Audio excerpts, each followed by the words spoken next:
Hello, hello, hello. Welcome back, everyone. This is ET back in action. This is my first deck tech for a modern deck, and what better deck to do than blue-white spirits? So I made this deck. It's a blue-white spirits tempo enchantment thing deck kind of thing. Yeah. So, anyways, I'm gonna go ahead and go through the cards with you and tell you why I chose each and every one of them. I've been working on this deck for about a week and a half, 2 weeks, and I wasn't being able to put together a good spirits deck with the right tempo until now. This deck has given me some really good results lately, and so without further ado, let's go to the deck tech of blue-white spirits enchantment thing. Alright, so I am running two Colonnades because late game, in the late game, this card is amazing because you can make a 4/4 white and blue elemental creature with flying and vigilance. So if everything else fails in the late game, you will have Celestial Colonnade to aid you. I have 4 Flooded Strands to help thin out the deck and search for those lands. I am running 4 Glacial Fortresses, only 2 Hallowed Fountains. I can use the 4 fetch lands to fetch those out easily. And I do have a couple of basics here. I am running 1, 2, 3, 4 islands and 1, 2, 3, 4 plains. I've seen some mana bases with less basic lands, but there was this one match where Blood Moon really mana screwed me, and my mana was like unplayable. So I decided to put some more basic lands in here, and I have fetched 4 basic lands when I needed to, especially if there was a Ghost Quarter in play, or if I knew that my opponent had a Blood Moon. So the other last 2 lands that I have is, of course, Moorland Haunt. So this has been really underplayed until now, until blue-white spirits. This card basically plays a very similar role as the Colonnade in the deck. What I do with Moorland Haunt is I exile a creature card from my graveyard, and I put a 1/1 white spirit creature token with flying onto the battlefield, usually to chump, block, or at the end of my opponent's turn. And the creatures, they just keep coming at you.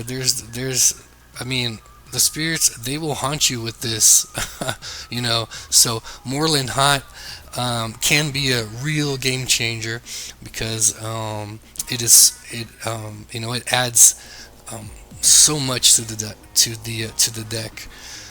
It helps the deck persevere a lot. So let's go ahead to the other cards. I am running 1, 2, 3, 4, 5, 6, 7, 8, 9, 10, 11, 12 1 converted mana cost cards, and they are, of course, the Wanderer. Running 4 of those. I am running 4 Ethereal Armors. The Ethereal Armors, you guys are probably like, whoa, it's like has nothing to do with the Spirits deck, but this card really helps to get that last piece of damage in, even if it's just on a creature by itself. You get an extra bonus, of course, if there's one more in play, or if you get a Spreading Seas in play as well. It will double the bonus for the Ethereal Armor. And this is excellent when enchanted on, guess who? Geist of Saint Traft. Alright, so I'm going to talk a little bit about him when I get to him, but Ethereal Armor is here for a reason, and it has gave me the tempo that I needed to win games. So for those and for paths to Exile, I have taken these out and I have put in, I don't know, Vapor Snag or the other enchantment with Flash that exiles a creature. But that one, even though it has Flash and it's awesome, it's way too expensive, and double whites sometimes I'll get screwed because of my mana base. But Four Paths to Exile seems to be doing the job very well. I mean, it gets rid of a lot. Worm Coil Engine, gets rid of Tassiger, gets rid of all the pesky little big huge stuff. Okay, so for these, of course, if I mean, you can always path your own dude if you're missing out on land drops and you know that he's gonna die. And I have done that before with a Wanderer in play, because you're gonna sacrifice him anyways to probably counter something. So you can instead just path him in response and get a land. Not the best way to use path, but if you need to, it can be a ramp for you. Let's go to the 2 converted mana cost cards. I am using Rattlechains. 1, 2, 3, 4 Rattlechains in the deck, because I mean, the deck, it has a lot of other cards, okay? A lot of other creatures, but this dude here is the bomb. This guy here will set you up in a way that your opponents won't even see what hit him. Why, you ask? Because Rattlechains has Flash. Okay, that's good, but he also gives hexproof to one of your spirits, which is awesome. I mean, you can protect the Wanderer, you can protect the Herald. That was my cell phone, sorry. And but look at his ultimate here. You may cast spirit spells as though they had Flash. You can freaking geist in the turn and then hit him for a whole bunch, or you can Herald in the turn, or you can Wander in the turn, or you can just do him in a turn and just attack on your turn. I mean, that's awesome. It gives you great tempo. If you don't counter anything, you can play your stuff. I mean, what else is a control deck asking for, right? So Rattlechains is very cheap. You guys should get a pair of these. A set of these as soon as possible, because it is being underplayed very, very, very, very much. I have no idea why Selfless Spirit went up. I mean, of course it's playing well in Standard and everything, but I ended up not even having it in here, having Selfless Spirit in here, because I thought the Herald gave me way better tempo for the deck, which I will be talking about soon. But so 4 Rattlechains, okay. Don't forget to get a pair of these, set of these, sorry, at your local card shop as soon as possible for your spirit deck, because it is a staple and it will go up, believe me. 1, 2, 3, 4 Spreading Seas. This is main board Spreading Seas. Gives you the bonus for Ethereal Armor, lets you hit more with your flyers, and Spreading Seas is awesome against Tron. It gets rid of those lands, and I mean, the only deck you would probably have to side this out on is against Merfolk, but it gets rid of Inkmoth Nexus. It is awesome running Spreading Seas main board with Ethereal Armor as well. Speaking of these enchantments, I did have a few Helms of the Gods or something like that gives you +1/+1 for each enchantment in plays, but I don't have a whole bunch of enchantments, so I ended up cutting that as well, just for note. So for Spreading Seas, why do I like Spreading Seas? Because it gets rid of their dual lands, and it gives you a draw. So it's not a wasted slot in your deck. I mean, you get a draw off of this. Come on, guys, it's playable. And going on to the counters, I am running 1, 2, 3, 4 remands. Okay. It is a little bad late game, just like Mana Leak is bad late game, but I mean, Remand is going to give you a draw, and Mana Leak is going to interrupt your opponents so much in the beginning that they're going to get so mad at you. So it gives you the tempo you need. I mean, the guy's going to have to pay 3 more mana to cast whatever he wants to cast. So, I mean, if you're playing a tempo deck, you really want to, put their strategy behind, and Mana Leak is the card that can do that for you. Mana Leak and Remand. Now, the draw off Remand is awesome. So, since I'm not running any cantrips, it is very, very useful to have a Remand or a Spreading Seas in hand. So those are the 8 counters that I'm running. I was running 2 cryptic commands, but I don't know what to cut here to put cryptic command. So if you guys have any suggestions, please comment below. But I did win once with a cryptic command, so I tapped out all the opponent's tokens, and then I attacked for the win. So now for the rest of the creatures, I am running Azorius Herald. So Azorius Herald is everything that a tempo deck is asking for. It's unblockable. Equip this guy or enchant this guy with an Ethereal Armor and just, win the game. Nobody's gonna block you. It comes into play. You gain 4 life. You do have to sacrifice it unless blue was spent to cast it. But come on, guys, we're playing Azorius. Yeah. So Azorius, one of the best pairs of colors to play in Magic. So don't be scared of casting this dude, because it's really irrelevant. His last ability, you have to sacrifice him. And this guy is usually calls for removal. So I mean, if he's calling for removal, or if your Wanderer is attracting removal as well, then your Rattlechains is gonna stay in play to cast your Geist of Saint Traft. So Geist of Saint Traft can come in at a flashing speed with Rattlechains in play.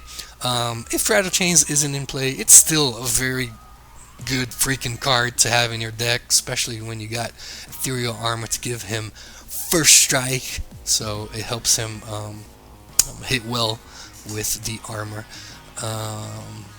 So you should hold the armor until you get a Herald or a Traft in hand. I have equipped an Ethereal Armor before on a Wanderer or on a Rattlechains, but it didn't seem to be as effective as on one of these 2 guys. Okay, because you can back them up with your counters. This dude's unblockable, and this dude's just nuts. He makes an angel for you. So you know what I mean. 4 of these, okay, and 2 Spell Quellers. 2 Spell Quellers seems to be the perfect, quantity to play in the deck. I was thinking of running 3, but what I noticed about Spell Queller is that he's not the dude that's gonna. I mean, he can be the card that's gonna finish it for you, but he will call out for so much removal, and your opponent's probably going to end up casting the spell anyways. But he is a tempo card, guys. He's not gonna solve your problems for you. This dude's gonna solve your problems for you, and this dude's gonna solve your problems for you, and this dude's gonna solve your problems for you, and this removal is gonna solve your problems for you. But Spell Queller is a tempo card. It's here to put you ahead of your opponents. So don't expect him to win the game for you. Try to protect him if you can, because he is a flyer and he can get in for damage. But like I said, let's save the Ethereal Armor for these finishers here, Azorius Herald and Geist of Saint Traft. Okay, if you do that, I'm sure you're gonna get better results in your games. I was also in doubt about the quantity of Moorland Hunt, since it's such a great card for this deck. I was thinking about 3 of or 2 of, but I mean, I'm already it really hurts your mana base here to use Moorland Hunt. So I decided to just run 2 of these. All right, so that's basically the main deck that I think plays well, or has been playing well so far. I'm not really sure about the sideboard, so I would really appreciate comments and suggestions regarding the sideboard here. I tried running Supreme Verdict and everything, Sphinx Revelation and all those good control cards and stuff, but this deck is it's not a control deck. You can't try to make it a control deck. There's no way to do it if you're gonna keep the spirit theme. So if it's gonna be a spirit deck, you're gonna have to make it a tempo deck. If you do make a full control spirit deck, if you're able to do that, please let me know, because I would love to see that list. But anyways, let's go ahead and get going to the sideboard. I am running 4 Disenchants. This is excellent against any decks that have enchantments of any sort, or artifacts, because it does destroy target enchantment or artifacts. Okay, I'm running 2 Hurkyls, I don't know how to say that, recall, because I was playing with Affinity this couple of weeks ago, I think last week or 2 weeks ago, and the guy used this against me, and I was like, whoa. So all my artifacts were returned to my hand, and I lost that game. So I'm running these 2 for any deck that depends a lot on artifacts. You could use it against a deck that has it makes a whole bunch of turns and has a lot of artifacts that make you draw cards and enchantments that make you draw cards and stuff. So you can destroy the enchantments with this, and you can bounce the artifacts with this. So pretty cool. 2 Tormod's Crypt for grave hate, and 1, 2, 3, 4 Detention Spheres, which really go well in this deck in the main board against tokens and other permanents like planeswalkers and stuff. So when it enters the battlefield, you may exile target non-land permanent. So you can exile enchantments, you can exile artifacts, you can exile anything that isn't a land, including planeswalkers. So this is a really good card. I thought about putting this in the main, but I just didn't find any space for it. And 3 Dispels. I might be running too many of these. Maybe 1 is enough, but Dispel really made a difference against the other control mirrors. So control or tempo mirrors. So I'm running 3 of those. So yeah, that's my blue-white enchantment spirits deck by me, by E.T. I hope you guys liked this list. Try it out. I will be putting the deck list on the description, so you guys can try it out. See if you like the tempo that this deck offers, and let me know what you think in the comments below. Okay. Thank you very much for watching. I know this is a new channel for you guys, and I hope I can make some more videos of your liking. So okay guys, thank you very much. Don't forget to like and subscribe, and I'll see you in the next video. ET over and out.